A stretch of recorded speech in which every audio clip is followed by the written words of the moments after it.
Debout, priait ainsi en lui-même. Ô Dieu, je te rends grâce de ce que je ne suis pas comme le reste des hommes, qui sont ravisseurs, injustes, adultères, ou même comme ce publicain. Je jeûne 2 fois la semaine. Je donne la dîme de tous mes revenus. Le publicain, se tenant à distance, n'osait même pas lever les yeux au ciel. Mais il se frappait la poitrine en disant « Ô Dieu, sois apaisé envers moi qui suis un pécheur. » Je vous le dis, celui-ci descendit dans sa maison justifié plutôt que l'autre, car quiconque s'élève sera abaissé, et celui qui s'abaisse sera élevé. Baissons nos têtes. Glorieux Père Céleste, notre Sauveur, nous te louons, nous te rendons grâce de ce que tu as permis que nous puissions encore nous rassembler ce soir. Alors que nos journées ont été difficiles par le travail, mais tu nous as accordé la force d'être en ces lieux, que ton nom soit glorifié. Maintenant que, Seigneur, je me tiens devant ta parole, nous ne savons pas quoi dire, notre roi, mais toi, tu es celui qui est capable de révéler encore ta parole à tes enfants ce soir. Alors parle-nous ce soir et révèle-nous encore ta parole. Que tout ce qui ne glorifie pas ton Saint-Nom, ô mon Sauveur, soit ôté et éradiqué de ces lieux dans le nom de Jésus. Dispose nos cœurs à écouter ta parole, notre roi, et que véritablement nos cœurs puissent brûler davantage de toi, notre Sauveur. Car si nous sommes rassemblés ce soir, c'est pour t'écouter. C'est pour entendre ce que toi tu as à nous dire. C'est pourquoi inspire-nous encore, Seigneur mon Sauveur, ce soir, car nous te le demandons ainsi, dans le nom puissant de ton Fils Jésus que nous t'avons ainsi prié. Amen. Alléluia. Que le nom de notre Seigneur soit loué.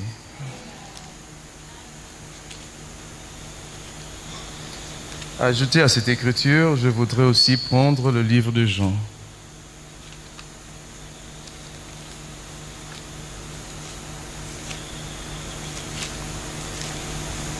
Jean, je crois, à partir du verset 4.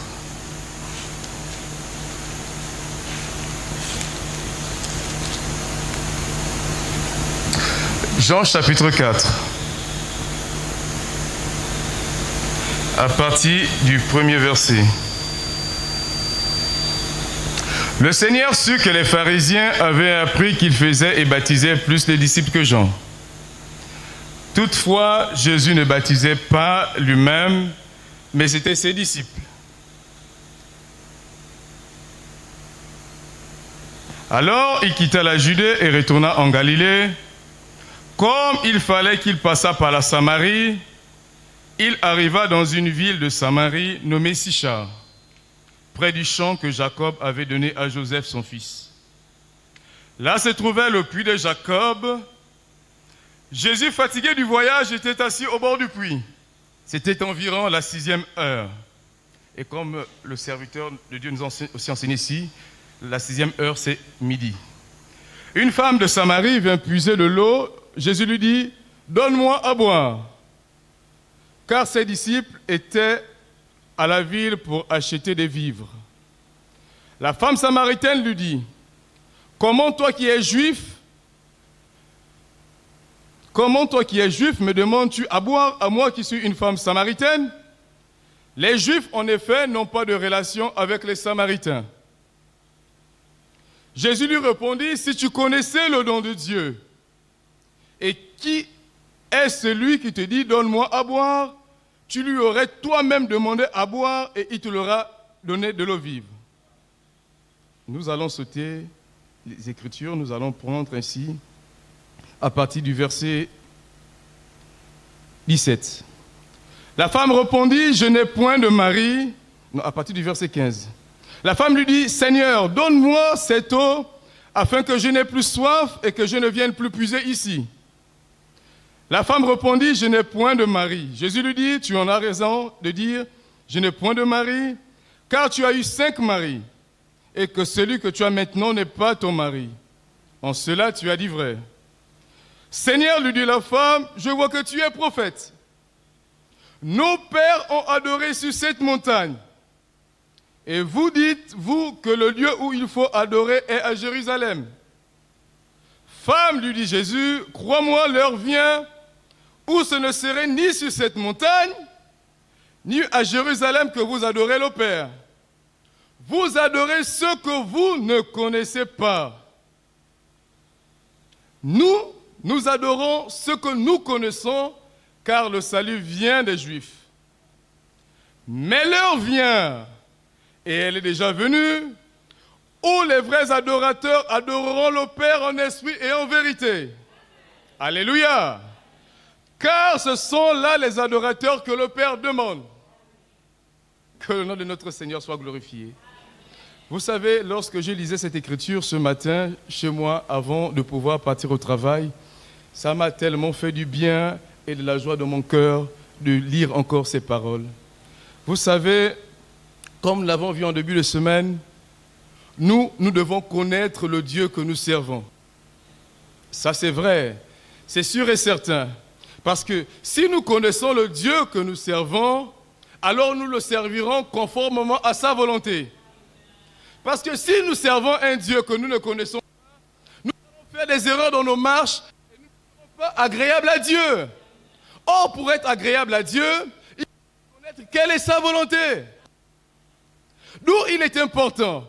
C'est pourquoi Jésus, quand il arrive effectivement à ce puits, il dit à cette femme samaritaine, mais je vous dis, le jour viendra où ce ne sera ni sur cette montagne, ni à Jérusalem, où vous adorerez le Père.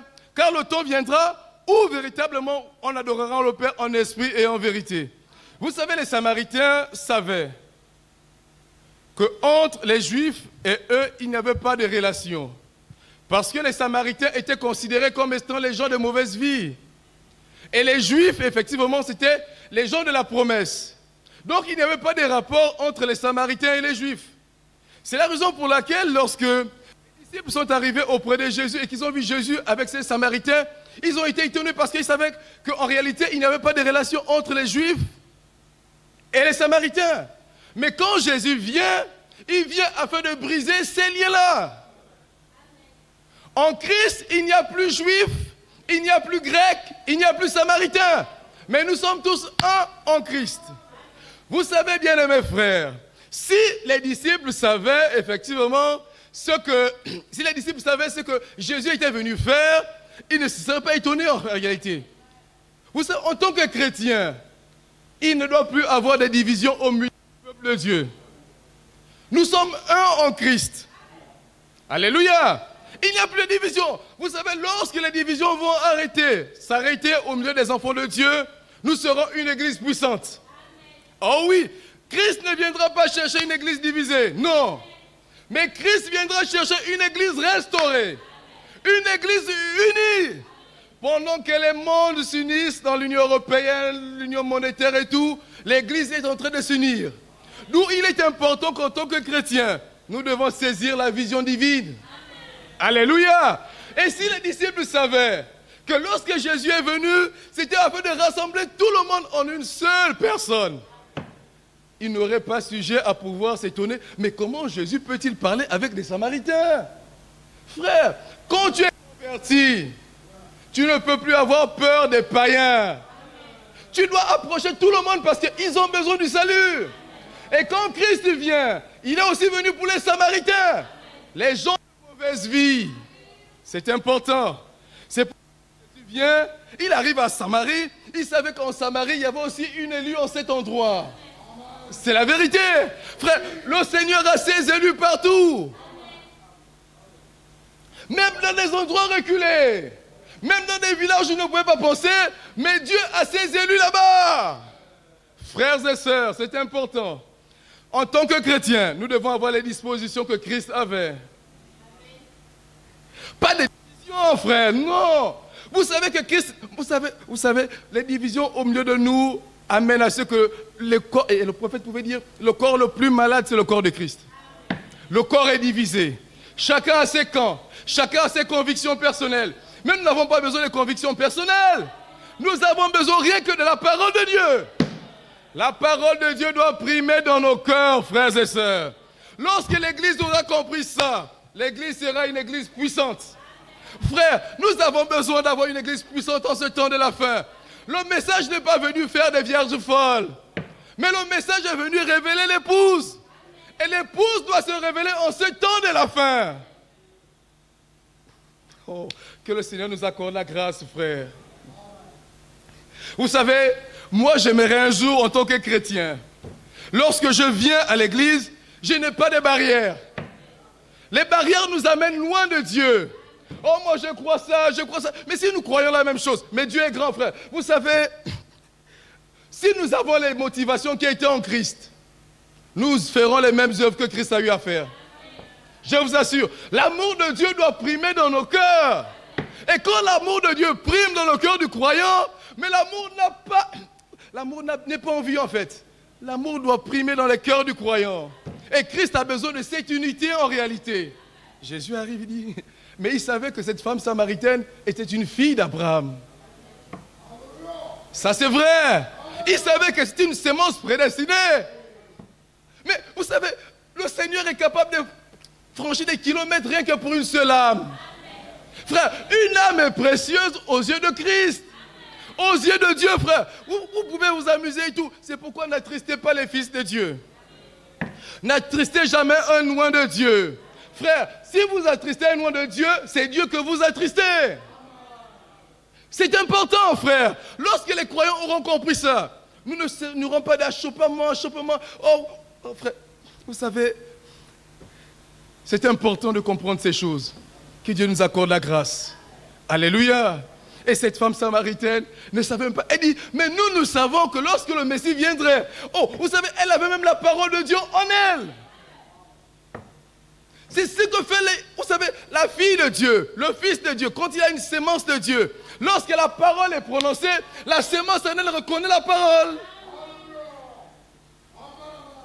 La profondeur appelle la profondeur. Mais pour que la profondeur reconnaisse la profondeur, il faut d'abord qu'il y ait une profondeur qui appelle. Et la profondeur qui est dans le cœur du croyant reconnaît celle qui est lancée. Oh, c'est pourquoi le prophète pouvait dire de cette maman aigle, vous savez, la sémence de Dieu est dans les fils de les cœurs de chaque croyant. Et ils la reconnaissent aussi. Alléluia. Et ainsi, le Seigneur aborda une conversation avec cette femme. Cette femme était une fille d'Abraham. Une fille prédestinée. Mais les disciples avaient des pensées autres. Oh, certainement, il est en train de draguer la femme. Mais comment il se retrouve à deux, en train de parler? Non, mais des pensées que le Christ n'avait pas, certainement les disciples avaient ces pensées. Combien de fois nous avons de mauvaises pensées lorsque nous pouvons voir un frère et une sœur ensemble? Peut-être qu'ils parlent de Christ. Mais nous commençons déjà à penser, c'est sûr que... Non, mais l'amour de Dieu doit être dans nos cœurs.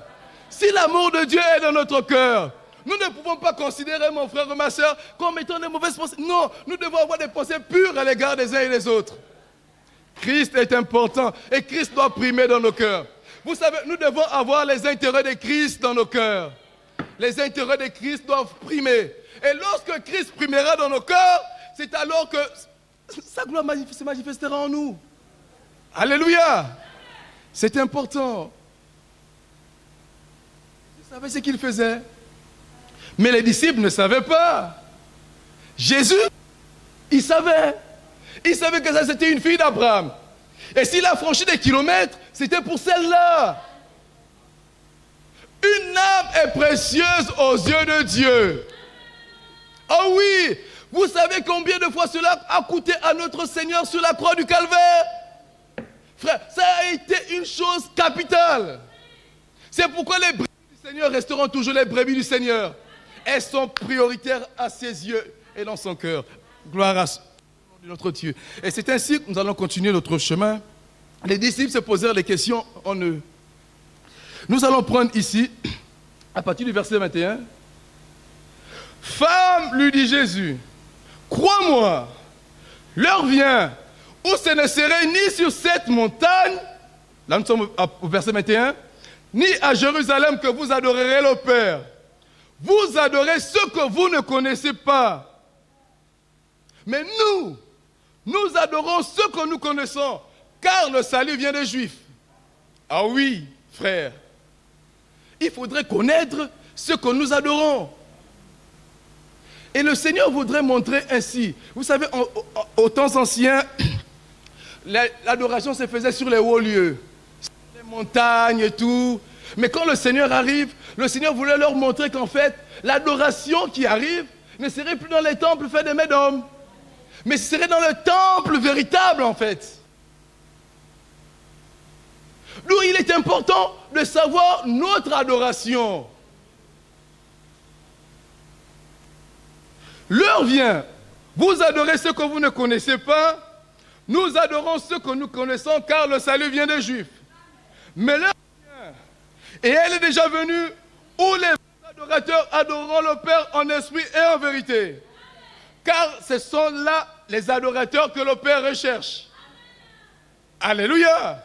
Vous savez, un adorateur qui a rencontré Dieu, un adorateur qui a fait l'expérience avec Dieu, il sait ce que Dieu représente pour lui. Il ne fera pas n'importe quoi et s'amuser avec Dieu. Non, il sait que c'est lui qui l'a racheté. Alors il sera sincère et sérieux dans ce qu'il croit. D'où il est important de savoir ce que nous croyons en ces temps de la fin. Nous ne devons plus nous appuyer sur des choses. Vous savez, un jour, j'ai parlé avec un frère qui me disait, vous savez, le message, en réalité, le message, ce n'est pas prêcher les brochures. Le message, c'est la révélation de la parole de Dieu. Le message, ce n'est pas raconter Kentucky ou bien raconter tout ce que le prophète a eu à dire. Non. Le message, surtout du soir, c'est la parole de Dieu révélée. Mais si tu viens ici pour la parole de Dieu, mais gloire à Dieu. Mais si tu viens pour des fables, mais tu entendras des fables. Il est important en tant que fils de Dieu de savoir ce que nous croyons. Alléluia. L'heure vient où les véritables adorateurs adoreront le Père en esprit et en vérité.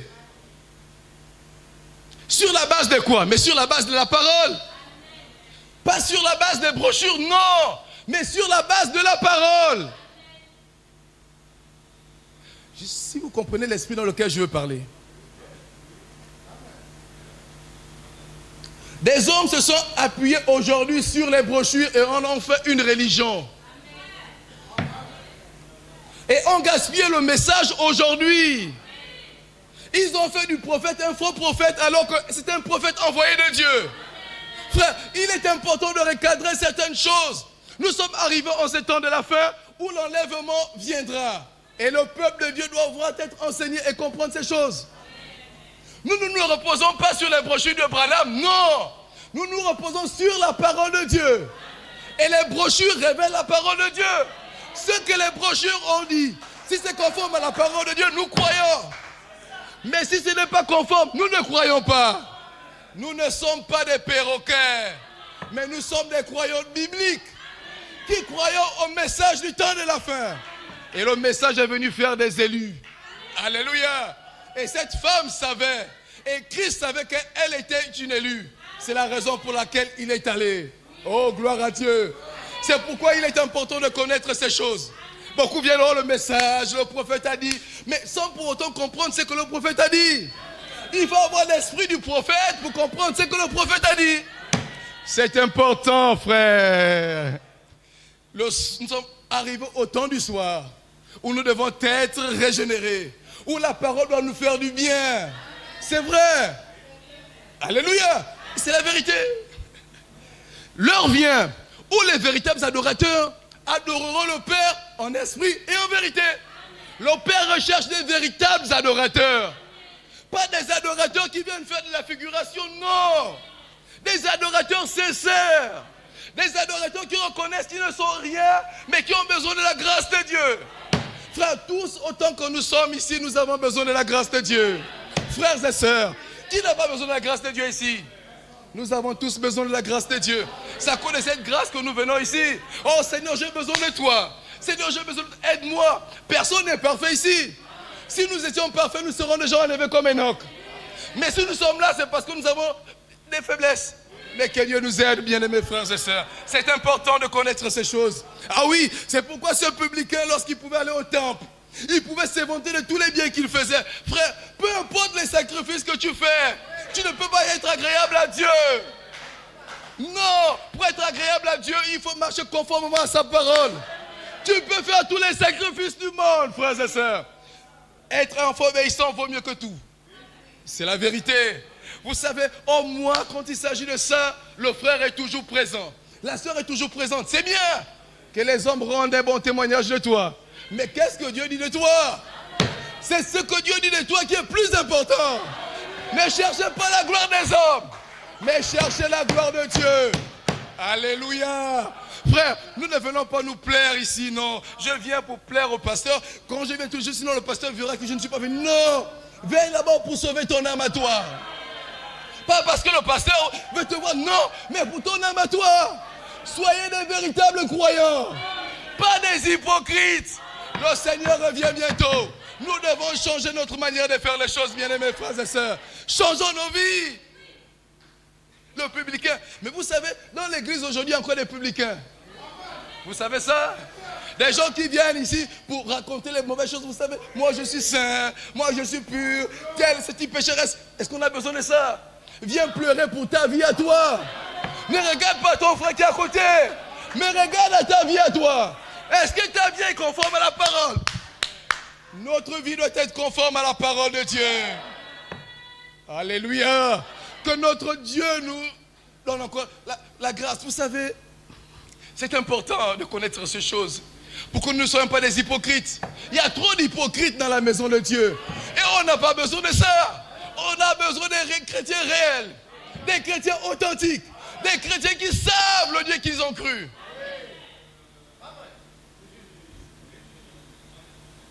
Oh oui. Quand un croyant aurait compris ça, ce serait une force pour l'église. Et le diable le sait. Alléluia. Que Dieu nous aide, bien mes frères et sœurs. L'heure vient où les véritables adorateurs, même quand nous venons adorer dans la maison de Dieu, tout doit être fait en esprit. Parce que Dieu est esprit. Et il faut que ceux qui l'adorent en esprit et en vérité. Pas en esprit et dans le mensonge, non. En esprit et en vérité. Il faut être sincère. Il y a trop d'hypocrites, non. Connaître le Dieu que tu crois. Être un véritable adorateur. Que le nom de notre Seigneur soit béni. Dieu est esprit. Il faut que ceux qui l'adorent en esprit et en vérité. La femme le dit. Oh là là, je sais que le Messie doit venir. Alléluia. Celui qu'on appelle Christ. Et quand il sera venu, il nous annoncera toutes ces choses. Donc même cette femme en réalité avait la parole de Dieu en elle. Elle attendait la venue du Messie. C'était une sémence prédestinée. Et les gens pouvaient se dire, mais il parle quoi avec cette Samaritaine? Non, c'était une fille d'Abraham. Alléluia. Comme vous ce soir, vous êtes des filles d'Abraham. Vous êtes les fils d'Abraham. Et Dieu vous parle encore ce soir. Christ nous aime, frère. Si Christ nous parle, c'est parce qu'il nous aime. S'il ne nous aimait pas, il ne nous aurait pas parlé. Si le Seigneur nous demande d'être sincères, nous devons être sincères. Être les véritables adorateurs, des véritables adorateurs. Tu sais ce qui te dérange pour ne pas être un véritable adorateur. Alors débarrasse-toi de ça. Pour que tu sois une personne réelle. Pour que tu sois une personne convertie. Nous avons besoin de la conversion en cet endroit. Alléluia. Des convertis, frère. On ne vient pas pour faire ici. Non, on vient à l'église pour faire des convertis. Une âme affranchie. Une âme qui a rencontré le Seigneur. Et quand une âme rencontre le Seigneur, elle ne peut plus être la même personne, non. Un musicien pouvait chanter, je n'ai jamais vu un homme passer près de la croix et rester le même. Il y a quelque chose qui se passe dans la vie d'un croyant lorsqu'il a rencontré le Seigneur. Et c'est ce qui s'est passé dans la vie de cette femme. Quand elle a rencontré le Seigneur, tout a commencé à changer en elle. Mais parce que la parole a commencé à faire du travail en elle. Elle a commencé à tout dévoiler au Seigneur. Et c'était la parole de Dieu. Et c'était une fille prédestinée.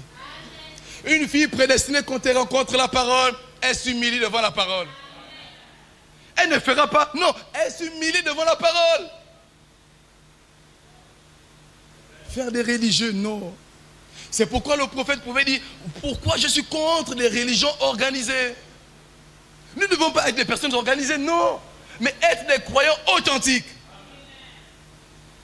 Que le Seigneur nous accorde la grâce. Nous allons prendre en Genèse à partir du verset...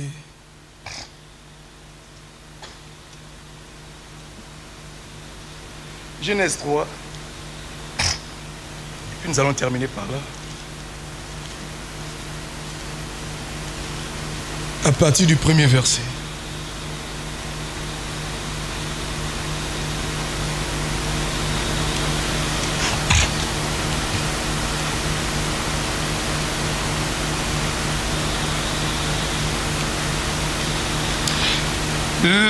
Le serpent était le plus rusé de tous les animaux des champs que l'Éternel Dieu avait fait.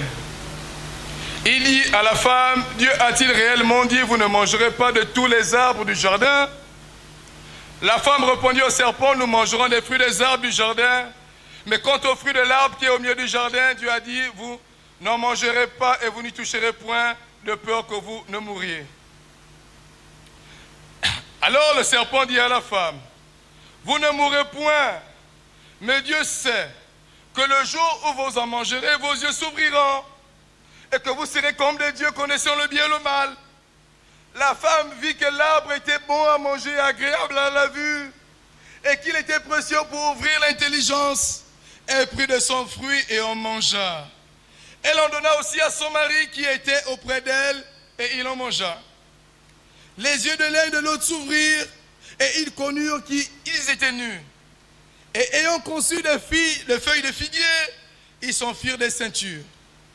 Alors ils entendirent la voix de l'Éternel du Dieu parcourir le jardin vers le soir. Et l'homme et sa femme se cachèrent loin de la face de l'Éternel, devant la face de l'Éternel Dieu au milieu des arbres du jardin. Mais l'Éternel Dieu appela l'homme et lui dit, où es-tu?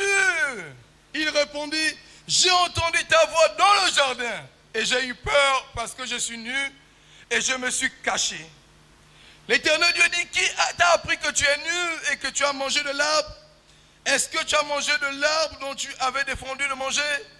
L'homme répondit, la femme que tu as mise auprès de moi m'a donné de l'arbre et j'en ai mangé.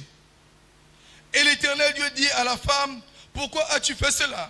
La femme répondit, le serpent m'a séduite et j'en ai mangé. Nous allons continuer un peu plus, nous allons avancer.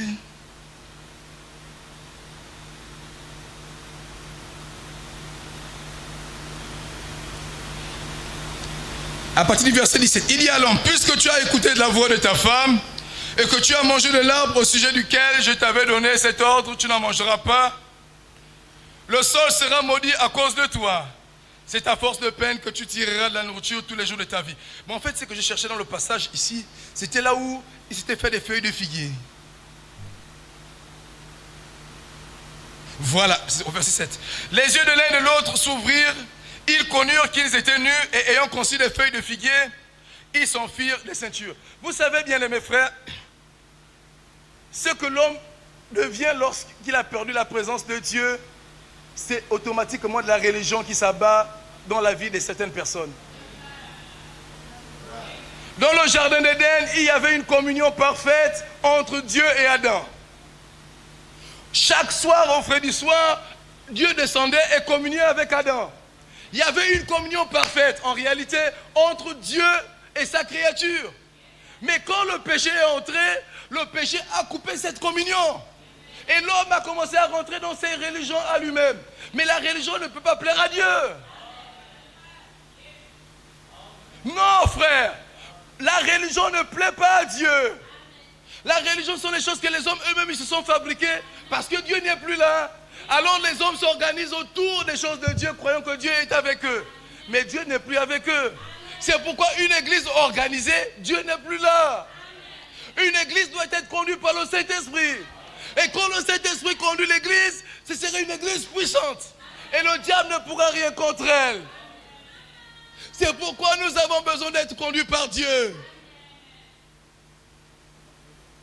Nous devons sortir de la religion et laisser Dieu agir dans nos vies. Ôtez la religion. Être sincère de tout son cœur et Dieu agira dans ta vie. Si vous croyez cela, que le nom du Seigneur soit glorifié. Lèvons-nous.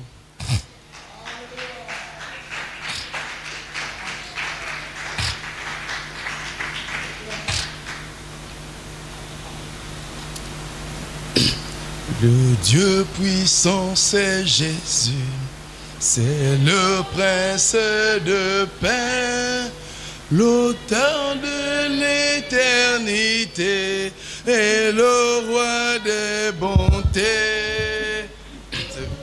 Veilleux en sagesse, par qui toute chose est faite, la plénitude divine. En Jésus incarné, tout est en lui, tout est en lui, la plénitude divine est tout en lui, tout est en lui, tout est en lui. Jésus, le Dieu tout-puissant, est tout en lui, tout est en lui, tout est en lui, la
Dieu pour la parole de ce soir.